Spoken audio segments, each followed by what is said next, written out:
Assalamualaikum warahmatullahi wabarakatuh. Pada kesempatan kali ini kita akan belajar bersama-sama mengenai diagram fase. Jadi bagaimana kita tahu suatu zat itu dalam keadaan padat, cair, dan gas. Dan hal ini tentunya sangat penting. Sebagai contoh, jika kita bekerja dalam lingkungan pengecoran logam, kita harus tahu tentang temperatur solidifikasi dari suatu paduan untuk menjadi acuan pemilihan temperatur yang tepat dan juga untuk menjaga produktivitas agar tetap tinggi. Selain daripada itu, hal tersebut atau diagram fase ini juga sangat penting untuk mengetahui analisa kegagalan suatu material.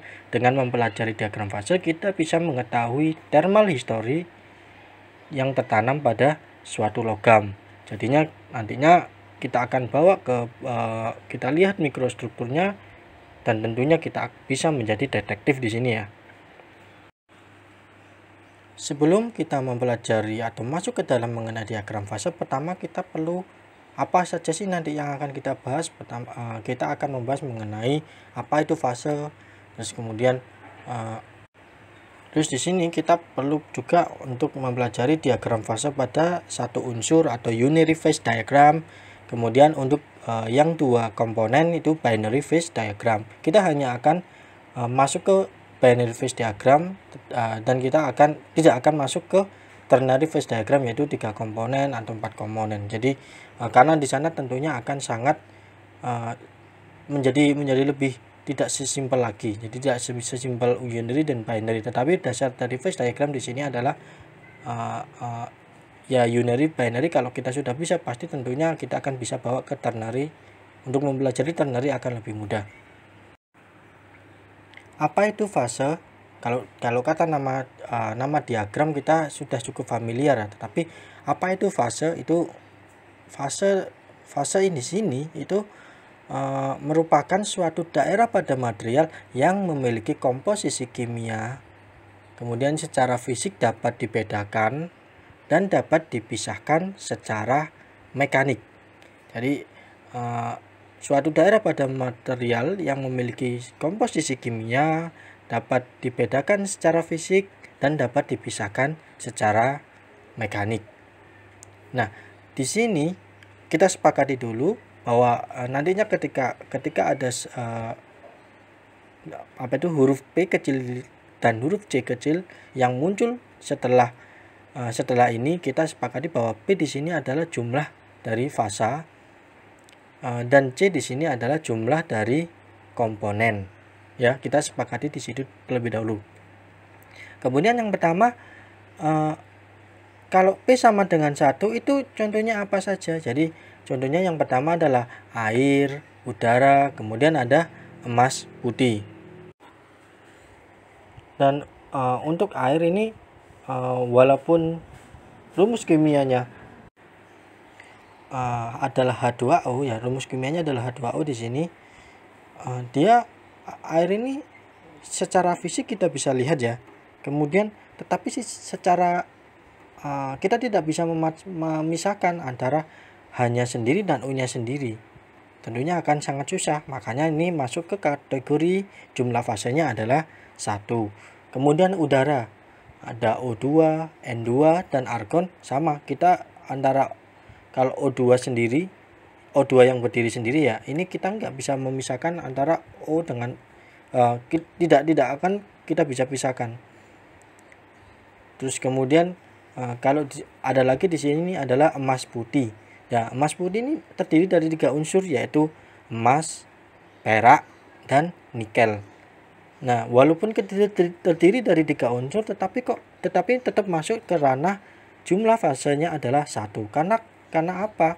Jadi karena kesemuanya dari AU, Ag, dan Ni ini memiliki struktur kristal yang FCC ya, dan saling menggantikan satu sama lain. Maksudnya itu saling melarutkan satu sama lain, sehingga akan memiliki komposisi kimia yang sama. Untuk jumlah fase 2 ini terdiri dari yang pertama paling mudahnya adalah es di air. Ada es batu di air.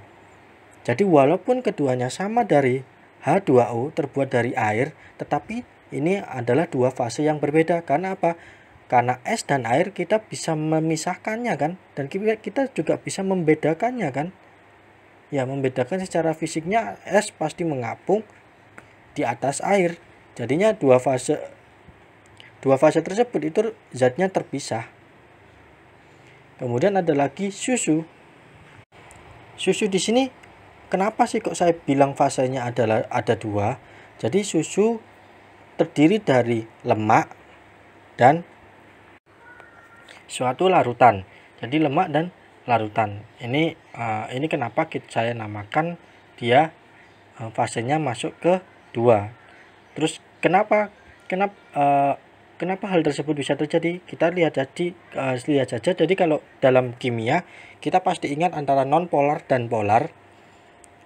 Bagi yang lupa silahkan dibaca lagi bukunya. Jadi untuk lemak di sini itu adalah non-polar, dan yang larutan itu adalah polar cairannya. Kemudian keduanya itu dihubungkan oleh suatu ikatan yang namanya adalah ikatan hidrogen. Berikut ini merupakan diagram fase dari air. Jadi atau contoh dari diagram fase unary. Ini perlu diketahui bahwa diagram fase ini digambarkan dalam keadaan equilibrium atau setimbang. Jadi equilibrium ini merupakan suatu kondisi di mana tidak ada reaksi yang terjadi, atau kalau dalam termodinamika itu energinya itu berada pada daerah paling rendah atau lowest energy state, dan kemudian sifatnya ini tidak dapat berubah dan bisa dibentuk dengan beberapa tahapan. Itu kalau hal tersebut itu kalau memenuhi semuanya itu baru dikatakan equilibrium. Jadi untuk unary phase diagram ini diagram fase satu komponen ya, atau nama lainnya. Untuk air ini termasuk dalam satu komponen. Nah, untuk yang khusus satu komponen atau diagram fase satu komponen itu tidak ada komposisi, jadi hanya tekanan dan temperatur yang mempengaruhi bentuk dari diagram fasenya. Jadi pada air ini memiliki 3 fase utama: solid, liquid, dan gas. Ya, coba kita perhatikan pada sumbu Y-nya dulu ya. Kita perhatikan sumbu Y-nya dulu. Ini tekanan. Jadi kalau yang tekanan ruang kita atau yang kita alami saat ini adalah 1 atm tekanannya. Kita perhatikan 1 atm. Pada keadaan 1 atm, kita tarik garis X-nya dari titik 1 ini, kita tarik garis X ke arah sumbu X-nya, jadi horizontalnya. Ini yang pertama, dia akan memotong garis batas antara solid dan liquid di titik 0 derajat. Jadi di temperatur 0 derajat Celcius. Nah, kalau kita tarik panjangkan lagi garisnya, maka dia akan memotong atau bertransformasi dari liquid menjadi gas pada titik pada temperatur 100 derajat Celcius. Nah, ini untuk air, cara bacanya seperti itu. Nah, kalau kenapa sih, atau kalau kita naik gunung tentunya, kemudian kita merebus air, itu airnya tidak lagi mendidih di 100 derajat Celcius. Karena apa? Karena ketika kita berada di daerah ketinggian, temperatur atau tekanan itu akan di bawah 1 atm. Jadi ketika di bawah 1 atm ya, temperatur titik didih air juga akan turun, tidak lagi 100, tapi berapa penurunannya, yaitu tergantung nanti berapa tekanan di daerah tersebut. Nah, itu yang bisa kita pahami dari grafik ini. Terus kemudian kita bisa sebut daerah solid, liquid, dan gas di sini sebagai P-nya adalah 1, jumlah fasenya adalah 1. Oke. Terus kemudian di daerah perbatasan misal antara solid dan liquid, kemudian antara liquid dan gas atau solid dan gas, ini kita namakan P-nya, kita sebut P-nya di sini sama dengan 2 atau jumlah fasenya adalah sama dengan 2. Terus lalu perhatikan yang di daerah P sama dengan ini 3, triple point. Jadi kalau semisal P sama dengan 1 itu solid saja, oke. Kalau di P sama dengan 2, semisal contohnya adalah di sini yang berwarna hijau, garis berwarna hijau. Jadi pada daerah tersebut solid dan liquid terjadi bersamaan, atau kalau pada titik tersebut ya, atau terjadi transformasi dari solid menjadi liquid ataupun sebaliknya. Tetapi kalau pada titik P sama dengan 3 atau di titik triple point di sini, ini apa sih nanti yang terjadi? Fasenya apa sih yang bakalan terjadi? Ini nanti berartinya pengertiannya di solid dan liquid dan gas, solid, liquid dan gas itu terjadi bersamaan. Maksudnya di sini paling mudahnya adalah ada suatu es batu yang mengapung di air yang mendidih. Es batu mengapung di air yang mendidih. Ini titiknya adalah di tepatnya temperaturnya adalah 0,0098 derajat Celcius dan tekanannya harus 6 kali 10 pangkat minus 3 atm atmosfer. Oke, jadi yang untuk satu komponen atau sistem satu komponen atau unary phase diagram, kita udah tentunya kalian udah paham semua toh. Sekarang kita akan membahas mengenai dua komponen sistem dua komponen, atau lebih masuknya atau binary phase diagram, yaitu ketika C sama dengan 2. Ingat, C tadi adalah jumlah komponen ya. Jadi sekarang yang semula adalah temperatur atau tekanan versus temperatur, di sini kalau dua komponen kita perlu tambahkan adanya satu variabel lagi, yaitu komposisi.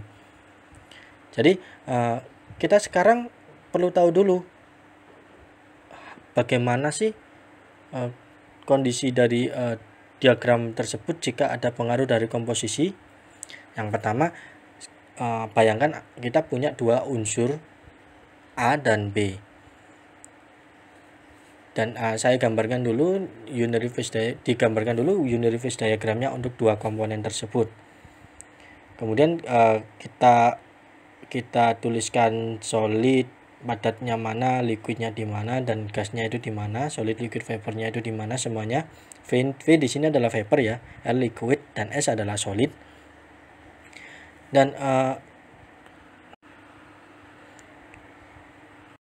Dan kemudian kita punya yang unsur B, kita gambarkan juga sama dan melting point-nya pada titik tersebut. Dan sekarang yang menjadi pertanyaan, jika saya ingin menghubungkan atau mencampurkan antara A dan B, apa yang akan terjadi? Kita sudah tahu bahwa titik lelehnya A ini di titik tersebut dan titik lelehnya B di titik tersebut. Dan bagaimana sih kalau di tengah-tengah antara A dan B, katakan saja adalah 50% A, 50% B, bagaimana? Nah, katakan juga, bayangkan juga jika kita ingin menghubungkan antara A dan B, apakah nanti hubungannya itu hanya sebatas garis lurus saja, atau memiliki beberapa variasi lokal maksimum ataupun lokal minimum, atau bisa juga tidak beraturan. Dan tidak hanya itu, kita di sini harus mengplotkan pressure, tekanan, temperatur, dan komposisi. Dan semuanya akan menjadi benar-benar ribet, benar-benar rumit. Dan kita harus menggambarnya secara 3 dimensi. Nah, tetapi untungnya pada kelas ini atau pada video ini yang kalian lihat, pada material yang banyak sekali diaplikasikan, kita hanya tertarik di bagian solidnya saja. Di sini kita hanya perhatikan garis antara solid dan liquid, solid menjadi liquid. Karena kenapa di sini kok kita lebih ke sana, mengarah ke sana? Karena yang pertama, untuk titik lelehnya, untuk berubah dari titik lelehnya ini relatif stabil ya, tidak akan berubah, suatu unsur ini tidak akan berubah titik lelehnya, kecuali kalau kita mengganti tekanannya secara geologi. Dan bisa dikatakan daerah solid atau solid menjadi liquid itu hampir tidak sensitif terhadap tekanan. Jadi di sini kita abaikan tekanan dan hanya fokus ke temperatur dan komposisi. Di sini kita akan masuk ke dalam binary phase diagram, masuk lebih ke dalam. Jadi saya akan mencoba mengklasifikasikannya menjadi beberapa tipe, yang tentunya tipe-tipe ini klasifikasi berdasarkan saya. Jadi tentunya saya coba gimana sih klasifikasi biar untuk mempermudah mempelajarinya. Sebenarnya ada banyak sekali diagram fase binary, tapi saya hanya mengklasifikasikannya menjadi 3 saja, 3 bagian utama. Dan bagaimana cara mengklasifikasikannya itu, yang pertama saya lihat dulu bondingnya atau ikatannya, terus kemudian saya hubungkan dengan solubilitasnya atau kemampuan melarutkan. Jadi yang pertama, ada tipe pertama di sini adalah complete solubility atau itu keseluruhannya itu larut. Jadi A dan B, kedua unsur A dan B itu keseluruhannya larut ya. Jadi complete solubility as solids and liquids. Yang pertama, untuk bisa mencapai tipe 1 itu yang harus memiliki struktur kristal yang identik atau sama, misal FCC dengan FCC. Kemudian harus memiliki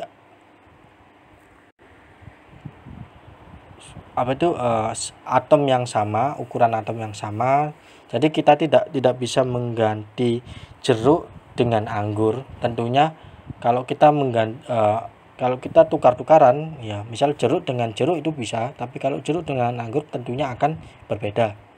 Terus kemudian harus memiliki jadi kedua di atas itu tidak akan berlaku kalau tidak memiliki elektronegativitas yang kecil. Dan ketiga ini dirumuskan atau dituliskan oleh Sir bla bla bla bla, saya lupa namanya, pokoknya terakhirnya adalah Hume-Rothery atau dikenal dengan Hume-Rothery's rule. Untuk tipe pertama dari binary phase diagram ini adalah yang complete solubility ya, adalah kita sebutnya di sini adalah isomorphous diagram atau isomorphous. Dan kalau kita lihat di sini, ini diagram fase dari 2 unsur. Sebenarnya ini adalah nikel dan Cu dan tembaga dan nikel. Di sini bagian sebelah kiri adalah tembaga, yang paling kanan adalah nikel. Dan di sini memiliki bentuk seperti lensa. Terus kemudian atau nama lainnya di sini adalah lenticular atau diagram fase lenticular. Kemudian kita bisa lihat bahwa terdiri dari 3 fase utama, ada liquid, terus kemudian ada solid alpha. Alpha di sini merupakan suatu solid solution, suatu solid ya di sini ya. Terus kemudian untuk ketika C komponennya itu lebih besar dari sama 1, itu maksudnya gimana? Jadi kalau kita lihat pada bagian sebelah kiri, ketika 0% Ni, yaitu ketika keseluruhannya adalah tembaga, maka ketika ingin berpindah dari solid ke liquid itu tidak butuh atau bisa dilakukan secara langsung. Begitu halnya ketika 100% nikel yang sebelah kanan ya. Jadi dari liquid ke solid ataupun sebaliknya itu bisa dilakukan secara langsung. Nah, di sini yang perlu digarisbawahi bahwa mari kita perhatikan kalau semisal ada penambahan nikel atau ada kadar CU-nya berkurang misal gitu ya. Jadi otomatis kita akan bergeser ke bagian tengah dari diagram fase ini. Nah, pada bagian tengah diagram fase ini, jadi ketika suatu komponen itu lebih dari satu atau nilai C jumlah komponen atau nilai C itu lebih dari satu, itu maka kita tidak bisa bergerak dari satu fase atau one single phase to another single phase. Jadi dari liquid ke solid itu tidak bisa langsung bergerak, tidak bisa langsung solid liquid seperti halnya ketika unsur murninya tadi ya.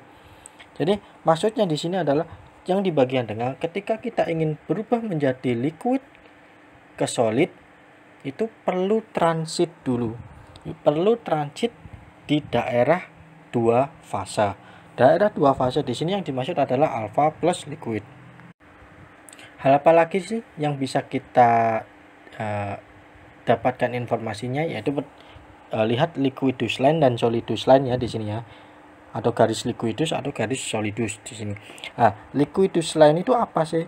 Jadi liquidus line itu merupakan temperatur terendah di mana semua komponen liquidnya itu masih dalam keadaan stabil.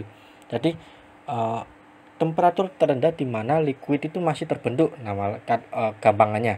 Dan garis solidus itu temperatur tertinggi di mana solid itu masih tetap stabil, kebalikan dari liquidus line ya. Nah, pada tipe diagram fase ini itu dominan apa tuh, harus memiliki atomic value, jadi ukuran volume atomnya itu harus similar atau hampir sama, tidak sama persis tapi harus hampir sama. Jadinya di sini dominan cacat yang terjadi adalah Schottky. Ada lagi cacat yang namanya Frankel dan Schottky. Di sini dominan cacatnya di sini adalah Schottky. Apa itu Schottky? Nah, ini tentunya tidak akan saya bahas lebih detail di sini. Kalian bisa cari di literatur yang telah disediakan. Selanjutnya adalah kita mencari tahu prosentasenya ya yang terjadi ya. Jadi ketika ini ada suatu sekitar ketika 35% nikel ini. Ketika 35% nikel seperti pada gambar, saat temperaturnya tinggi yaitu temperatur 1300 derajat Celcius, maka kita bisa tahu bahwa keseluruhan fase yang terjadi adalah liquid. Tetapi ketika temperaturnya sekitar 1200 1200-an ya, 1200, ini temperatur yang terjadi adalah fase yang terjadi pada temperatur tersebut adalah 100% solid alpha di sini nama lainnya. Nah, dan bagaimana saat temperaturnya tengah-tengah yaitu 1250? Saat temperaturnya 1250, cara kita mengetahui persentase liquidnya berapa, persentase solidnya berapa adalah dengan menggunakan suatu konsep yang namanya lever rule atau tie line ya. Jadi ketika ini yang perlu diingat-ingat, ketika P sama dengan 2, maka konsep tie line pasti muncul atau lever rule pasti bisa digunakan untuk menghitung prosentasenya. Jadi P sama dengan 2 ada tie line, berarti ada lever rule juga ya. Jadi untuk kita tahu nilai berapa sih persentase liquidnya, di sini kita pakai perbandingan saja. Nah, hukum matematika lagi di sini. Jadi untuk mengetahui persentase liquid adalah S dibagi dengan S plus T. S dibagi dengan S plus R. Jadi S dibagi dengan total keseluruhan S plus R. Atau di sini kita bisa pakai C alpha, ini saya pakai komposisi alpha dikurangi dengan C0 itu yang ada di titik B ya yang kita cari, dibagi dengan C alpha minus C liquid. kalau untuk solid gimana? Untuk solid kebalikannya. Jadi untuk solid persentase dari solidnya sendiri, persentase dari alfa itu R dibagi S ditambah dengan R, atau sama dengan C alfa C0 dikurangi dengan C liquid dibagi dengan C alfa minus C liquid. C alfa minus C liquid. Mudah kan? Lanjut lagi kita ke tipe 2 dari binary phase diagram. Jadi tipe yang kedua ini partial or limited solubility of A and B. Jadi solubilitas kelarutannya itu parsial atau terbatas dari unsur A dan unsur B. Terus kemudian syarat yang kedua itu tidak ada perubahan wujud dari solid ke liquid ataupun sebaliknya. Jadi selalu solid atau selalu liquid. Jadi saya tidak pernah bilang bahwa A tidak bisa menjadi solid ataupun A dan B itu tidak bisa menjadi solid ataupun sebaliknya atau menjadi liquid.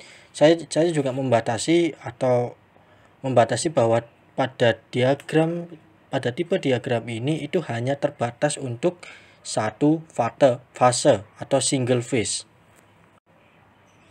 Pada diagram ini dikenal juga dengan synclinal coexistence curve karena bentuknya adalah syncline. Kalau di matematika pasti pernah dengar synclinal coexistence curve, nama lainnya di sini. Dan di bagian atas itu kalau kita bisa tuliskan semuanya solid atau semuanya liquid, dan di bagian bawah kurva jadi kurva ini yang bentuknya seperti gunung ini ya. Jadi di bagian bawah kurva tersebut atau di bagian dalam kurva tersebut itu solid 1 plus solid 2 atau liquid 1 plus liquid 2. Jadi di bagian luar kurva nilai P-nya itu sama dengan 1 dan di bagian dalamnya P-nya sama dengan 2. Dan untuk transformasinya sendiri, kalau dari solid menjadi solid 1 plus solid 2 atau liquid menjadi liquid 1 plus liquid 2. Jadi tidak dimungkinkan solid menjadi liquid 1 plus liquid 2, itu tidak mungkin. Jadi harus sama ya, solid menjadi solid 1 plus solid 2 atau liquid menjadi liquid 1 plus liquid 2. Hal tersebut kita namakan sebagai miscibility gap. Jadi nama lainnya di sini juga nama lain dari kurva tersebut adalah miscibility gap. Perhatikan pada puncak kurva atau saat T sama dengan maksimum. Saat T maksimum atau di atas T maksimum itu tidak akan terjadi phase separation. Jadi pemisahan fase itu tidak akan terjadi. Kalau kita turunkan sedikit temperaturnya, misal di temperatur 290, ibaratnya gini, kita mau mencampurkan gula ke dalam air saat temperatur 290 Kelvin ini ya, misal ya. Ini saat pada titik paling kiri dari kurva gula tidak mampu lagi terlarut, jadi gula dan air bisa kita bedakan. Jadi coba bayangkan atau kita naikkan sedikit temperaturnya, contohnya di sini 292 ya.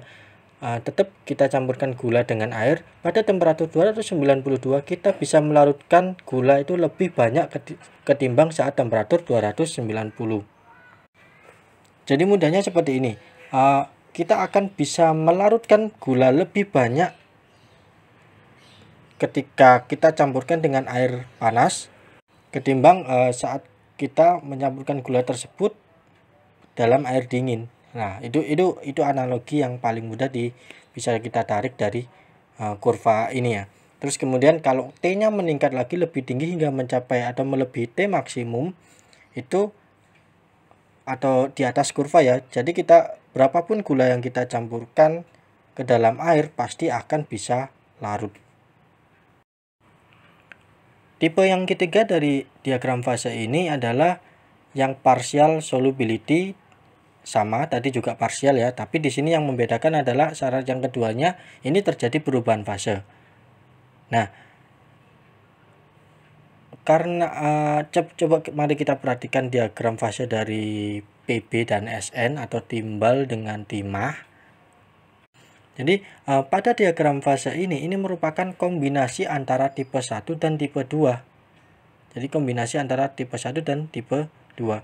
Pada bagian sebelah kanan atau pada titik alfa di sini adalah P-nya sama dengan 1, dan pada bagian beta ini P-nya juga sama dengan 1.